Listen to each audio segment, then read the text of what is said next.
Well, welcome back. We're here with Barb Rafalowski. Is that right? Did I do that right?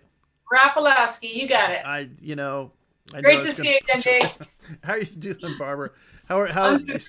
so you've been you were a TNG alum, or you're a TNG alum, and you've been out for a bit. So Yep, how is it? I think life is seems like it's treating you pretty well now.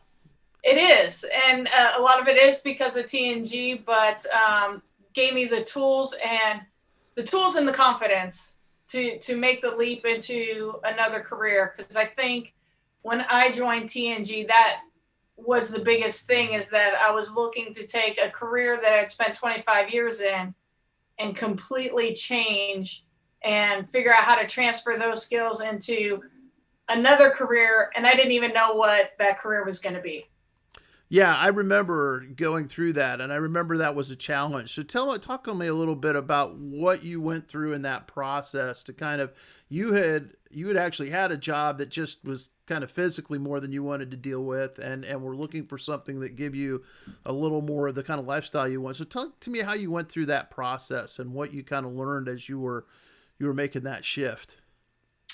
It definitely was a process. And I think the first step was finding TNG and finding Dale and realizing that I did have transferable skills.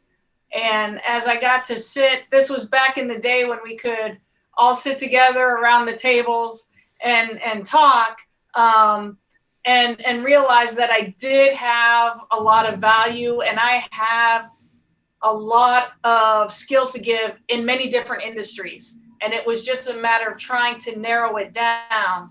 And you and Bruce and Dale were key in that, especially Bruce, because Bruce really helped me dial in and go, okay, you know how to read a P&L. Why are you looking at human resources? You just upped your value because three-quarters of the people in the working world don't even know what P&L stands for. And you can read it, you can write it, you can budget, you can. So let's start with the best skill that you have right now.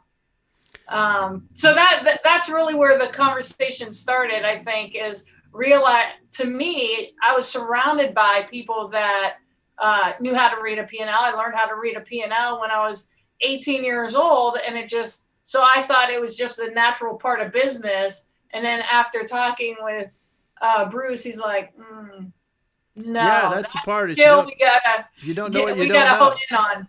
Yeah, you don't, and you think, we all think that, what we know, everybody knows. But yeah, no, I totally understand that. So, what were some of the challenges you faced in your job search? What are some of the things that were maybe a little bit unanticipated or were a challenge for you? Probably the biggest thing was my lack of social media presence, i.e., LinkedIn, and that's where you personally came in and you helped me with that because being plus 40, pushing another decade, not having that, and had been in the working world for so long. And the first thing people ask, I did not realize how many people and how many companies, as soon as you put in a resume, the first thing they do is go to your LinkedIn page. And so that was a huge roadblock for me. Because I found out that somebody had created signed me up under a name, under my name, but I didn't have access to it. I didn't have a password to it. I didn't have any of that. And then so I had to create a whole new profile. I didn't have any connections, so I had to start generating some connections, doing some networking. Luckily, through my previous career, I did have a lot of connections. All I had to do was reach out to them. But learning how LinkedIn worked, how others use LinkedIn, not just for the job search, but also the people that are looking to hire, and how important that social media presence was in the job search aspect of it. Yeah, I think that's a lot of things. We kind of have a little joke that I say is that the quickest way to become a LinkedIn expert is to lose your job, because you have a lot of Right, people that come immediately, and you realize how important that tool is. right. Um, so, what are some of your fonder memories of TNG? The things that you did. What are some of the things or any stories you can tell of how the TNG helped you and um, kind of moved you down the road in your job search? I was thinking about that, and probably the number one story was my very first day, my orientation, and meeting Dale, and sitting in, and it was Dale and two others in the classroom setting. And when I got up and walked out of there, I remember looking at him going, "You're not charging enough for this." Because I was like, I would have paid you $100 for these 3 hours that you gave me. I learned more in my first 3 hours working with him, working with you, working with everybody else than I had probably in the last 25 years about a job search. It was so eye-opening and also a little scary because I realized how far behind I was. Um, so that was a huge eye-opening moment. Probably the biggest memory that I have. My other one that I like to tell, as I talk to people in the job search, I said, I remember handing in my resume the first time to Dale so that he could look it over. And he looked at me and just said, "This is garbage. I asked for a resume, not a job description." He goes, "That's going to be the first thing you have to work on." Dale does not mince words. He does not. And I was like, and also because of the way he said it, I was like, Dale and I are going to get along just fine. This guy knows what he's doing. He doesn't sugarcoat it. He's out here No, to he do a does job, not. and that's to get you a job. And that was his only focus. That's and that's true, and that's one of the nice things. But at the same time, I think talk a little bit about how the group helped your job search, just kind of the interpersonal, having other people there, because we hear that a Sure. lot. The meeting everybody and helping network in that aspect and learning about other people, but also like we went from the in-person meeting to the virtual meeting. We never lost a step. We never missed a week, but being able to still go through and talk with everybody and being able to practice your elevator pitch and selling yourself and being willing to allow people to give you tips on it, give you some criticism on it, give you some pointers to it, and being open to it. And everybody in the room seemed to be very open to any criticism that they got. And, criticism might seem harsh, but it was more, why don't you say it this way? Why don't you say it that way? Why don't, just point me in the right direction, and having that support, because guess what? Everybody had to do it. Everybody had to do the elevator pitch. Everybody had to master it. Everybody had to learn how to sell themselves. And we were all in the same spot for the same reason. And that was because none of us had jobs. And, and learning how detrimental that can be, especially, for like, I walked into that room and I'm like, oh my gosh, I'm going to be the oldest person, only to be the youngest person in the room at that point. And I was like, oh, and it's just like, I was like, okay, my guilt is gone. I'm like, these people were in jobs for 25, 30 years and were furloughed. They were laid off. They just outdid it. They were being offered early retirement, but weren't ready to retire, and trying to get, like watching that struggle and being able to support them. That was huge, knowing that you're going through this process and you're not going through it by yourself. Yeah, we hear that a lot, and I think you're right, and it's such a unique time in your life, because it can be, it's got a lot of opportunity, when you're getting an interview or you get an opportunity and you're all excited about it. At the same time, when you get a letter that says sorry, we've gone a different direction, that can be completely deflating, or you don't hear anything back.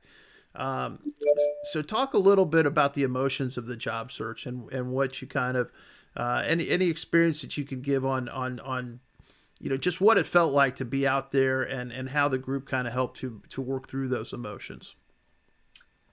They, because it was getting a little discouraging because I didn't know what I wanted. Everybody, for me, as I talked to people, they seemed to know exactly what they were looking for.